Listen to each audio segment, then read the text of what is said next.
Attention! Welcome to all my friends, students in physics class. Today our topic is magnetic susceptibility. दोस्तों पिछले class में मैंने आपको दो इम्पोर्टेंट और नया टर्म्स बताया था, एक इंटेंसिटी ऑफ मैग्नेटाइजेशन और दूसरा मैग्नेटिक इंटेंसिटी। इन दोनों का जो रेशियो होता है वही कहलाता है magnetic susceptibility. Magnetic susceptibility is defined as the ratio of intensity of magnetization and magnetic intensity। इन दोनों का जो रेशियो होगा, जो कल आपने पढ़ा था, नया चैप्टर शुरू किया गया था, उस चैप्टर में आपने पढ़ा था intensity of magnetization and magnetic intensity. उन दोनों का ratio he the ratio of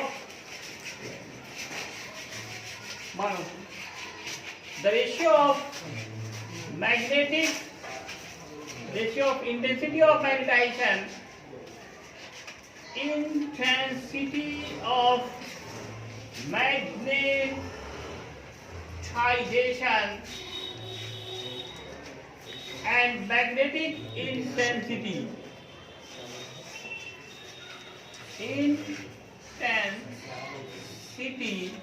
is called, कहलाता है मैग्नेटिक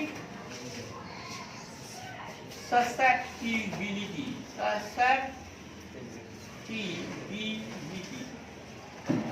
इसको डिनोट करते हैं काई से। इट इज डिनोटेड बाय काई। इस तरह का साइन को काई पढ़ते हैं। इस काई का फॉर्मूला होगा according to definition I by H। और ये स्केलर या वेक्टर, तो आपने पढ़ा I vector, H vector, vector by vector that is vector. So magnetic susceptibility is a vector quantity. Susceptibility is a vector quantity। कौन सा quantity है? Vector quantity. इनका यूनिट क्या होगा? No unit. Very good. इसका कोई यूनिट नहीं होगा काई का, नो यूनिट। डायमेंशन की बात करें, इनका क्या डायमेंशन होगा? No dimension. डायमेंशन ऑफ काई इसमें भी कुछ नहीं होगा, m not, l not, t not होगा। तो ये था आपका magnetic susceptibility, the ratio of intensity of magnetization and magnetic intensity। I4 क्या है दोस्तों? I4 intensity of magnetization। H क्या है? Magnetic intensity. इन्हीं दोनों का रेशियो ही कहलाता है मैग्नेटिक ससेप्टिबिलिटी। अब इसमें नेक्स्ट टॉपिक होगा हमारा मैग्नेटिक फ्लक्स। जिस तरह से इलेक्ट्रोस्टेट में इलेक्ट्रिक फ्लक्स पढ़ा है, सिमिलर डिफिनेशन होगा मैग्नेटिक फ्लक्स का भी। आप में से किसी को इलेक्ट्रिक फ्लक्स याद है? Yes, sir. क्या है electric flux? Sir, total electric field lines passes passes through any surface in perpendicular direction। Very good. तो अब उस स्पेस पे इसका बताइए क्या हो जाएगा? तो यहाँ पे sir total magnetic field lines passes through any surface in perpendicular direction। इसलिए इसका डेफिनेशन होगा total magnetic field line. Magnetic field lines passes through any surface किस डायरेक्शन में? Perpendicular direction.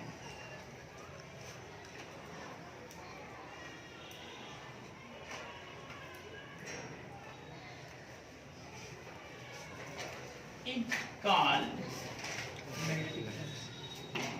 magnetic flux.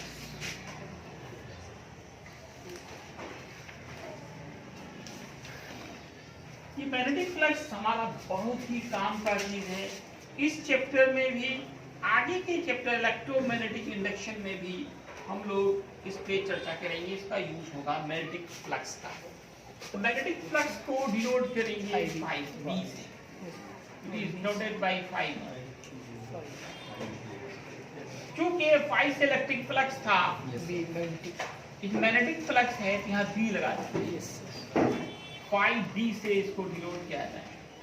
इसको फिगर से समझिए, मैग्नेटिक फ्लक्स क्या है। मान लेते हैं ये एक सरफेस है, किसी ऑब्जेक्ट का एक सरफेस है, और इससे बिल्कुल 90 डिग्री के एंगल पर ये सारे जो लाइंस मैं खींच रहा हूं, ये सब मैग्नेटिक फील्ड लाइंस हैं। तो किसी भी सरफेस से परपेंडिकुलर डायरेक्शन से ये सब एंगल कितना होगा, 90। तो परपेंडिकुलर डायरेक्शंस में जितने मैग्नेटिक फील्ड लाइंस पास होते हैं, वही मैग्नेटिक फ्लक्स कहलाता है। अब इसका वैल्यू कितना होगा? मैग्नेटिक फ्लक्स का जो वैल्यू होता है वो जस्ट लाइक इलेक्ट्रिक फ्लक्स होता है। आपने पढ़ा है electric flux is scalar product of electric field intensity and area vector. यहाँ पे इलेक्ट्रिक फील्ड इंटेंसिटी हटा करके मैग्नेटिक इंडक्शन होगा, बाकी एरिया वेक्टर रहेगा ही। इसे कहते हैं कि magnetic flux is scalar product of magnetic induction and area vector. Magnetic flux क्या है? फ्लक्स इज, मेन तो पॉइंट यहाँ आ रहा है, scalar product of magnetic induction and area. And area vector. That is, phi b बराबर होगा B vector vector b dot vector a। B a cos या phi b बराबर होगा b a cos theta। Where what is theta? angle between B vector and A vector. Theta is angle between B vector and A vector। ये जो है formula कहाँ से है? ये फॉर्मूला आपके लेवल का जो फॉर्मूला पढ़ा है, A vector dot B vector का mod A mod B cos theta, yes sir. Dot product या scalar product of two vector से ही ये फॉर्मूला आया है।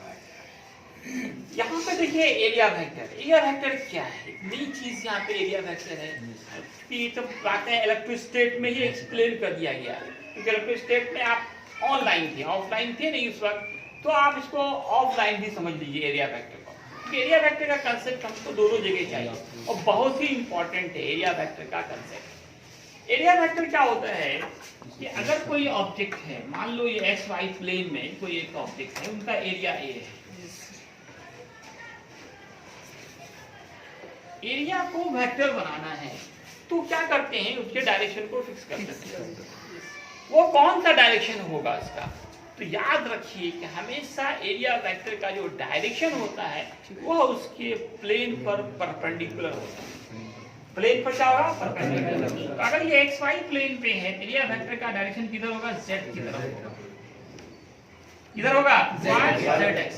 तो जेड को आप तो यहाँ पे चला के दिखाते हैं इधर, तो ये डायरेक्शन होगा एरिया वेक्टर। Yes sir. हमेशा याद रखें एरिया वेक्टर का जो डायरेक्शन होता है वो सरफेस पर वर्टिकली आउटवर्ड होता है। तो मैं नोट में लिख देता हूँ, the direction of area vector, the direction of area vector किधर होगा? The direction of area vector is always vertically outward,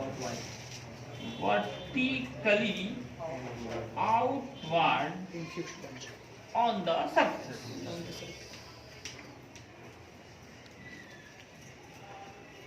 जैसे x y में है तो z की तरफ होगा, और कभी ये क्या मिलेगा आपको, जैसे ये x है, ये y है और तीसरा z है, और अगर ये yz प्लेन में है कोई एरिया, इनका डायरेक्शन किधर होगा, x की तरफ।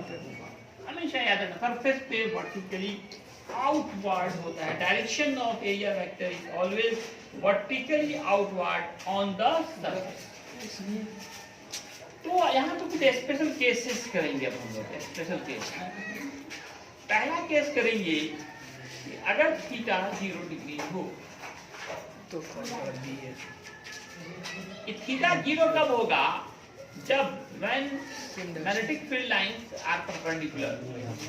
देखो यहाँ बहुत कंफ्यूजन वाली बात है, हम बोल रहे हैं magnetic field lines are perpendicular, lines are perpendicular to the surface. Perpendicular है, आपके दिमाग में घूम रहा होगा 90 डिग्री होगा, यस सर। कितना होगा आपका दिमाग क्या कर रहा है, 90 डिग्री होना चाहिए, लेकिन हम 0 डिग्री लिखे। कोई समझा सकते हो, डिग्री ही ना बोल रहे हैं, 90 डिग्री का मान कुछ तो बोल रहे हैं, थीटा एंगल ही बोल रहे हैं कि एंगल यहाँ पे 0 डिग्री होगा। जब परपेंडिकुलर होगा तभी एंगल क्या होगा, 0 डिग्री होगा। इसको आप समझिए, यहाँ पर ये से देखिए परपेंडिकुलर आ रहा है ना, परपेंडिकुलर यही डायरेक्शन बी का है, और यही डायरेक्शन किसका हुआ, एरिया वेक्टर का भी होगा। एरिया वेक्टर भी क्या होता है, सरफेस पे हमेशा परपेंडिकुलर होता है। अगर मैग्नेटिक फील्ड लाइन सरफेस पे परपेंडिकुलर है तो एरिया वेक्टर तो ऑलवेज सरफेस पे परपेंडिकुलर होते ही हैं, इसलिए बी वेक्टर और ए वेक्टर दोनों का डायरेक्शन सेम हो जाएगा, इसलिए थीटा क्या होगा, 0 डिग्री होगा। अब आप फाई बी की बात करें तो फाई बी हमारा होगा बी ए कॉस थीटा, फाई बी बराबर बी ए कॉस 0 का मान 1 होता है, फाई बी बराबर निकल जाएगा बी ए। और ये मैक्सिमम फ्लक्स है, yes sir. Important objective question, maximum magnetic flux कितने होंगे, कितना होगा, बी इंटू ए। फाई बी बराबर मैक्स लगा दिया पर मैक्सिमम बराबर बी गुणे, कब होगा, जब magnetic field lines are perpendicular to the surface. जब मैग्नेटिक फील्ड लाइंस सरफेस पे परपेंडिकुलर होगा तभी मैग्नेटिक फ्लक्स का मान मैक्सिमम होगा। अब थीटा 90 कब होगा, अगर 90 लेके चलते हैं, 90 डिग्री थीटा कब होगा, ये कब होगा, व्हेन मैग्नेटिक फील्ड लाइन पड़ेगा MFL, magnetic field line are parallel to the surface, parallel to the surface के पैरेलल होगा तो थीटा 90 डिग्री होगा। अब हम फाई बी का फॉर्मूला बढ़ाएंगे, बी ए cos 90, cos 90 क्या होगा,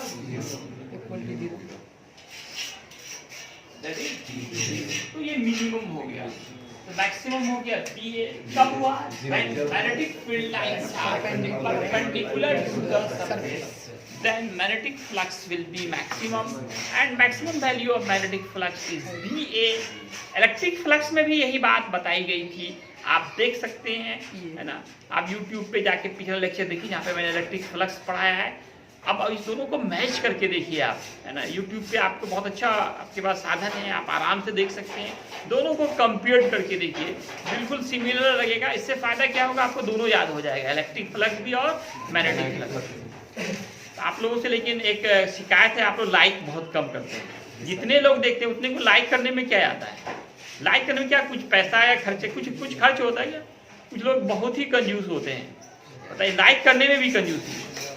इसलिए आप लोगों से, नहीं तो फिर वीडियो आना बंद हो जाएगा बाबू, लाइक जरूर करो, सब्सक्राइब करो, शेयर करो।